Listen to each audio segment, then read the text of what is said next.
All right, welcome in to our first episode. Well, our first waiver wire episode. Since the season started, yep.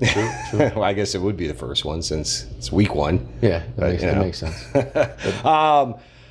Obviously, we highlighted in prior segments. We did our best to identify a lot of the guys that had big weeks that kind of came out of nowhere. Maybe, people weren't expecting, and whether they were flukes or not flukes and different things like that, real or mirage. And now we're going to try to make some sense and help owners prioritize who they should be targeting on waivers, out of these guys. Look, there's a lot of players that are available in a lot of leagues. So it's, of course, early in the season. It's going to be a very deep waiver pool.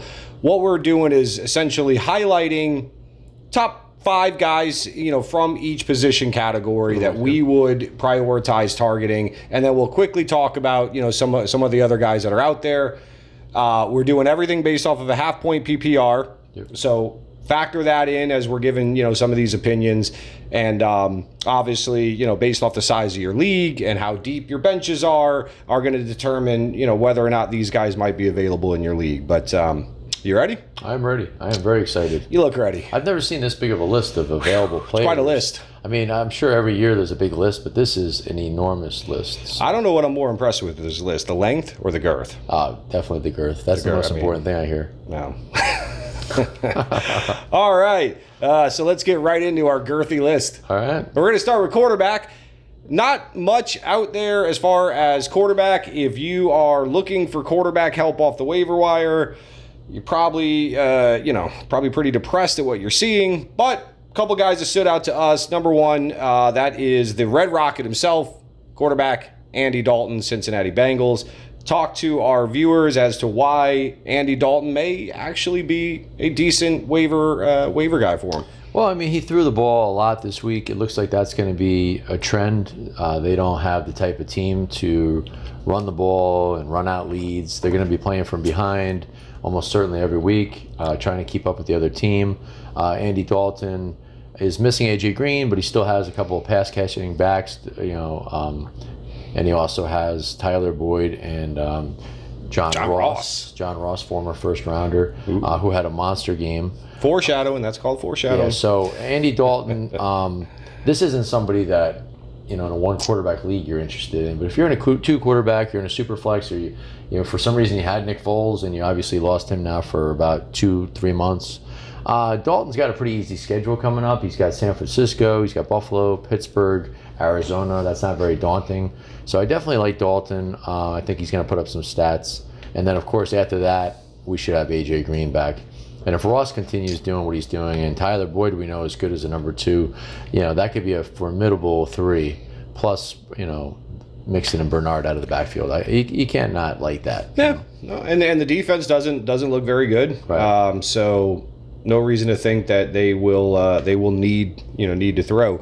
And as you highlighted, next 4: San Fran, Buffalo, Pittsburgh, Arizona. Yeah, you can't. Nothing really scares you too much there. No. And then at the end of that, he has A.J. Green back, so absolutely. And then kind of number 2, or even, take your pick here. That's going to be quarterback Jacoby Brissett, Indianapolis Colts. Obviously, with luck, retiring Jacoby Brissett. The last time we saw him was in 2017. Wasn't a guy that you certainly saying, you weren't excited about having on your team, but played pretty well week 1. So talk a little bit about Brissett and, what kind of league somebody would be in order to maybe to give him a shot. Well, same thing. If you're in a big league, 16-teamer, you want maybe as your backup quarterback, or if you're in a 2 quarterback or super flex, Brissett is not a bad 2 or 3. He's got Frank Wright there running the offense, offensive-minded guy. He's got a lot of weapons in the receiving game. He's got, he lost Funchess, but he's got 2 very good tight ends. So, his upcoming 4-game schedule is Tennessee, which is not good, but after that it's Atlanta, Oakland, and Kansas City, and those should be very productive games for him.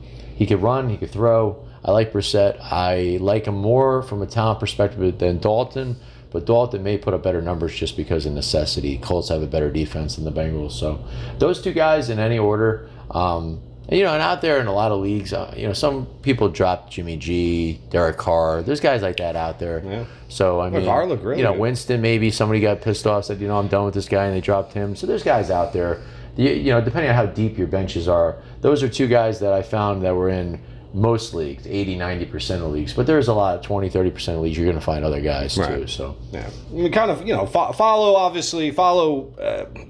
what the projections on your site are showing on, some other guys that maybe we're not talking about, that you may be in a shallow enough league where, like you said, right, a Derek Carr sitting out there or something like that.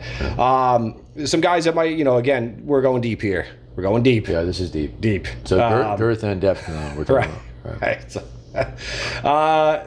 Quarterback Case Keenum, and for the, of course, Washington Redskins, and quarterback Gardner Minshew. Wow. Minshew. What a name. What a name. And it's going to be fun to say his name. You might want to pick him up just for that. He's available in 100% of all leagues in CBS and ESPN. Right. 100%. He's the only player that we're going to talk about that's available in 100%. I don't know how that happened. Yeah, it's pretty incredible. So anyway, those are two guys that, we're talking deep leagues, but there are some leagues, 16 team. There's some absolutely. Crazy leagues where 16 team super flex. You You will literally need a guy like Keenum. You might even have to go to Eli or Josh Rosen or one of those guys. Say it. Hopefully you're not in that situation. Say it ain't so. All right, so that's your quarterbacks. Andy Dalton, Jacoby Brissett are available in almost every league. And then other leagues, like I said, Derek Carr and Jimmy G, different guys you could buy low on. Yeah, Jimmy G. Because the overreaction of week one, everybody overreacts. That's the thing about fantasy. People overreact. You're going to have to look around who gets dropped this week. That might be just as important as what we're talking about. Look at who gets dropped. Go to your transaction and look at the impatient owner that drops a guy because they say, oh my God, he stunk. I'm done with him. And then buy low on those guys next week. So make sure you have some room and don't force any big bids if you're not crazy about any of these guys. And next week there will be so many people available because owners panic. Absolutely. Don't be one of those owners. Be patient. If you took a guy, you believe in him, be patient. Give him at least a few weeks. And then if he's not showing you and all the signs are pointing to dropping him, then at that point, after 3 or 4 weeks, then you could drop somebody. Outstanding advice, to be expected.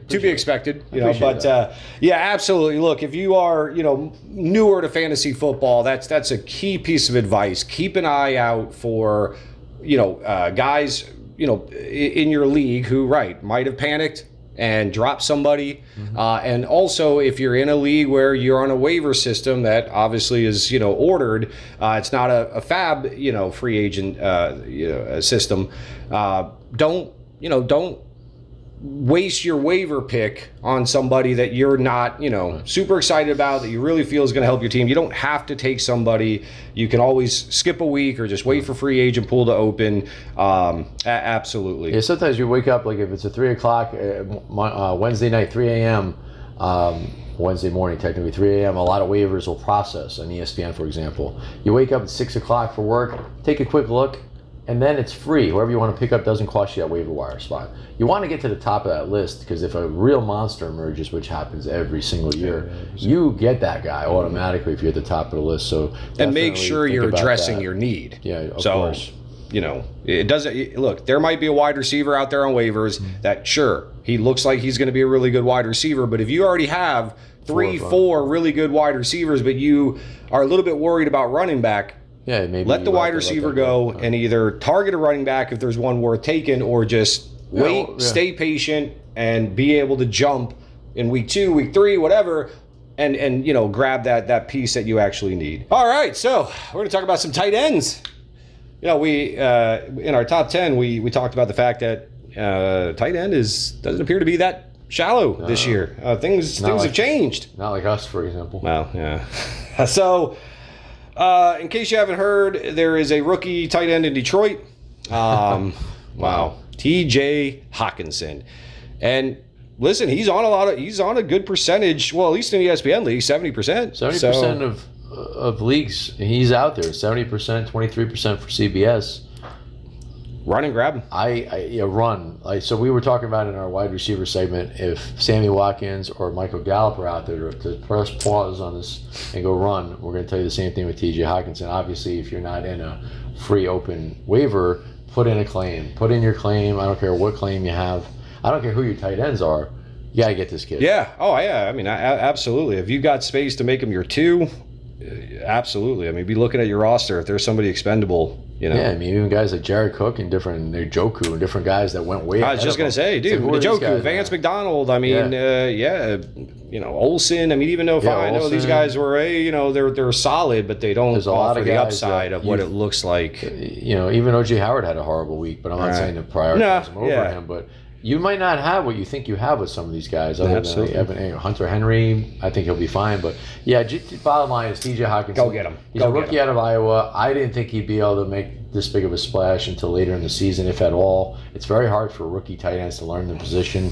You had a veteran there, Jesse James, who isn't sexy, but he's a proven veteran. And they just said, week 1, we're going to pepper this guy with targets, and he answered the call. He caught everything in sight during preseason. I mean, this guy. It looks for real. Yeah, I mean, if it turns out we're all overreacting after week 1, possible, but I don't. Yeah. I mean, everything, the supporting evidence of what we saw or what we heard out of camp and all that, it just seems to be that. Yep, absolutely. This is for real, and so go grab him. Another guy appears all the hype that was coming out of camp is real, and that's tight end Darren Waller, Oakland Raiders.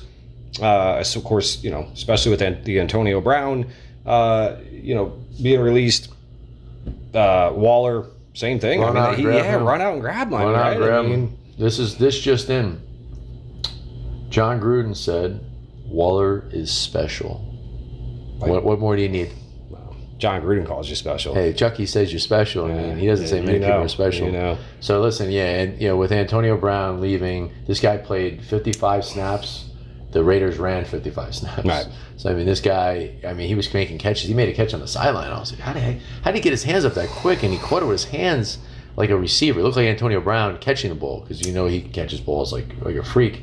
So, yeah, this guy's going to be Tyrell Williams and him on a team that's going to be throwing for 4 quarters every game. So, run out and grab him. He may even be better than Hawkinson because of necessity. They don't have Marvin Jones and Galladay. Right. And Kerryon Johnson. I mean, obviously, Josh Jacobs is great in the backfield. So, yeah, I think that this guy is. You could put him or Hawkinson. It's like Watkins, Gallup. Yeah. It's like whoever your preference. Absolutely, you're getting a stud either way. Yeah, and real quickly, look, if you don't know about Waller and why this is you can feel confident this isn't a fluke. John Gruden always features the tight end. So the Raiders offense always wants to feature the tight end to begin with. You mentioned Waller and that catch and what he looked like, how he looked like a wide receiver. He was a wide receiver. He's a converted wide receiver. So he's got all that athleticism of like a number 1 wide receiver, but playing tight end. And, the reason why he was kind of unknown, if you don't know, he had some issues with, substance abuse, but great story. He's been clean, getting a second shot. And I mean, just the fact right there, this is a bona fide kind of, more number 1 wide receiver who's playing the tight end position on an offense with a guy that knows how to feature that position 100%. And wants to feature the position. So absolutely. You gotta love those 2 guys. Those 2 guys, top of the list. The rest of the guys are going to run through. Not very exciting, but, We're going to just tell you about them anyway. Right, why not? They're all available basically in any league, these next guys. Tyler Higbee, Rams. He got a contract, got some money. He's caught a touchdown. Yeah, caught a touchdown. He's in a high-powered offense. Could do worse, right? Right. There are a lot of mouths to feed, so expect some inconsistencies. But if you miss out on some guys, you're in a jam. You have Jordan Reed and Olsen, and you're kind of scared about your tight end depth, and you can't get Hawkinson or Waller. Hey, you could do worse than Higbee. Absolutely could do worse. All right. Speaking of doing worse, what about old man Vernon Davis? Vernon Davis, while Jordan Reed is out, and that could be for many, many weeks throughout the season, as it usually is, Vernon Davis still has it. Yeah. He still has it. Now, his schedule coming up is Dallas, Chicago, and then New England a week later with the Giants sprinkled in. So for the next 4 weeks, only one good matchup. He's going against the top linebackers in the league with Dallas and Chicago. And then New England's, what they just did to Pittsburgh. McDonald had 4 catches or something. But, so... what Belichick does is take out your top weapon. So if he decides that's Vernon Davis, well, that's it for Vernon Davis. Because we're talking about Washington. Holy cow! Is he going to try to take out Trey Quinn? I just realized you might be right. Like Bill Belichick might walk into the defensive meeting and say, "All right, gentlemen, what are we doing to stop Vernon Davis?" There's only one way the Redskins beat us, and it's Vernon Davis. That's if everybody on our team just falls down and hits their head on someone. All right, so Vernon Davis, listen, you know the Jordan Reed story. If you have Jordan Reed and you have some room on your bench, you have an IR spot or something to put Reed in, or an injury spot. Vernon Davis is, he's still got the talent. I mean, that guy he's one of the fastest tight ends of all time. Yeah. He had like 4.35, 4.4 speed. Mm-hmm. If you got to look up his numbers, just Google Vernon Davis 40-yard dash, and it'll just blow your mind. He doesn't get the love, but he doesn't. Yeah, absolutely. But he's a very good player. He's always a threat for the big play, which you don't always get from tight end. Right. A lot of time with tight end, you look at guys like Olsen and these guys. It's that 6 catches, but they don't really have that ability. But Vernon Davis is that guy that he can have literally that 60-yard. And on a team that doesn't have we talked about Trey Quinn, we talked about Terry McLaurin. There's no Richardson. I mean, there's nobody there except a bunch of young guys just trying to make a name. And here's this veteran that's 6'5", 250 pound, whatever, that runs a 40 and 4.4. You gotta like that on a team that's going to be throwing all the time. Right. And you got to look at the quarterbacks, Keenum and the rookie. They love their tight ends. Over. Right. They like that big body tight end. So yeah, I mean, Vernon Davis. To be honest, I don't like the schedule coming up, but for the rest of the year, I mean, with Jordan Reed's injury history, I would be featuring them both if they were both healthy. And they may, and they may do that. And then put Trey Quinn in the slot and put McLaurin on the outside. CJ Usama, I'm very excited. Usama, what is it? Yeah. So a lot of people took Tyler Eifert, thinking, all right, fine, let's Tyler just Eifert. Why do you? Whatever. I like to call him Eifert. Man's been in the league for like 8 years. Eifert. I don't like to pronounce their names right. I just don't like to do it. Kute, that's not how you say it. There's no way. But I'm going to continue to say it like that because I'm the WAP, and the WAP says things the way he needs to. So Ozuma, which is probably not how you say that either. Not even close. So he supposedly is now the starting tight end. So Eifert, for all of you people that took this chance on this injury-ridden, it looks like he's the starting tight end for the Bengals, who will be throwing early and often. We mentioned Andy Dalton and his 300-plus yards. That should be a common thing. They're going to have to throw. And Tyler Boyd doesn't look like he can handle being the number one. AJ Green's banged up, blah, blah, blah. Ross is their big play guy. I like Ozuma. I think he could be a target guy and get you like 5 or 6 catches a week. Deep league. Deep league for sure. Deep. If you had some injuries or you start 2 tight ends, whatever. Right. And I guess, just because he's a starting tight end and with the development with the Foles injury, James O'Shaughnessy? I think you said that right. Look, that man is, look, if he doesn't look Irish, by the way. If he doesn't come through for your fantasy squad, the good news is he will do pickleback shots. He'll do a pickleback, or an Irish car bomb. Right. Yeah. All right, so that's him. He's the Jaguars. We're down to Minshew, and he's going to be throwing it to tight ends. That's what rookie. Yeah, that's what we're kind of. That's why we've even bothered to identify. Why are you guys talking deep about leagues. O'Shaughnessy? Because this guy Minshew is not going to want to just throw it down the field all the time. Neither do the coaches. They want to run the ball at Fournette, play defense, throw short passes. This guy could be a target hog and get you, 10, 15 points in PPR. Why not? Look, the red zone. Simple as this: Hawkinson, Waller are potential guys that are going to help you championship, win your league, all that. The rest of these guys are just guys that you're in a deep league, or you're looking, you only have one tight end. You want something at the 2. Because you do have a bye, your tight end is a bye week in week 4 or 5. You're thinking, hey, let me go ahead and secure something now. We're just telling you what's out there. The tight ends got hurt last year. 6 of them were hurt at one time. Delaney, Olsen, they all went down. Right. So listen, it's a position. It's a demanding position. You're blocking. You're taking big hits from linebackers. So at the end of the day, these are, just remember their names, stash them away if you're having problems at the tight end position. Hayden Hurst, the last. I was just gonna say, I think what you just said really ties in well to the last guy, which is Hayden Hurst, because what you just said is the Hayden Hurst. Got Mark Andrews, of course, looks to be the real deal. But what I think is more important to be looking at there is that Lamar Jackson, is going to throw to his tight end, and Hayden Hurst actually, Hayden Hurst and the other guy. Hayden Hurst was drafted ahead of Andrews. No, I know, but who's Boyle? Oh, Boyle. Yeah. Granted, it was against Miami; they were blowing them out, but they came in, got some targets. If Andrews were to go down, Hayden Hurst is he's no slouch. Like you said, he'll be a stud. He was taken before Andrews. In the draft. A lot of draft capital, super talented. He got hurt. Right. Mark Andrews started the year and he just never let go of the role. Absolutely. But they're going to feature 2 tight ends. I think you're going to see a lot of Hurst on the field, even with Andrews. If Andrews were to go down, forget about it. And, I don't think Lamar Jackson's going to be doing what he did against Miami. I think he's going to be throwing more short passes, running, controlling the clock, running Ingram, throwing the ball to Justice Hill. I think that's the way they're going to run. Yeah, like I don't know when Baltimore's bye is, but like let's say, Baltimore has a late bye, and there's, there is no Hawkinson, there's no Waller, and obviously you don't like any of these guys, and there's no reason really to get excited about them. Yeah, you might, if you have Mark Andrews, you might be better off if you're looking for number 2. Just grab Hurst now, and then look, if Andrews stays healthy and the bye's in week 9, well, okay, you deal with it then, but at least you've kind of locked up. Yeah, there are ways to handcuff receivers. Mm-hmm. You took Tyreek Hill, you should have taken Hardman late, and you wouldn't be worried right now, or you'd be less worried. Right. And if you took Mark Andrews late, and you were like, these other tight ends, Tyler Eifert, all this, I'm just going to take Hayden Hurst. I got my Baltimore tight end. That's it, no matter what happens. You can handcuff certain positions besides running back. So absolutely, just keep that in mind. All right, so good luck this week in your waiver wire endeavors, your free agent, pickups and all that kind of good stuff. Hopefully, we've given you some help.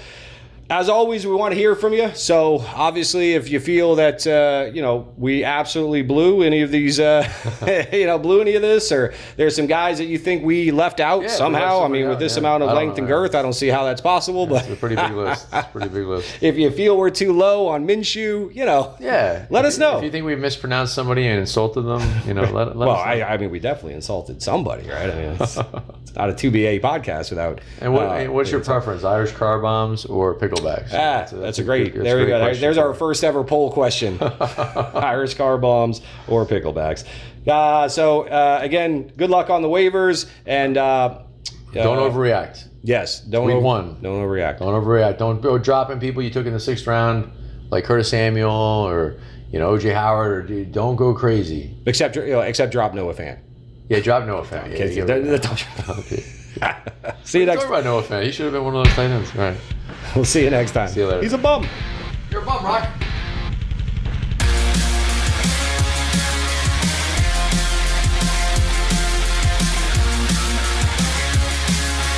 Championship.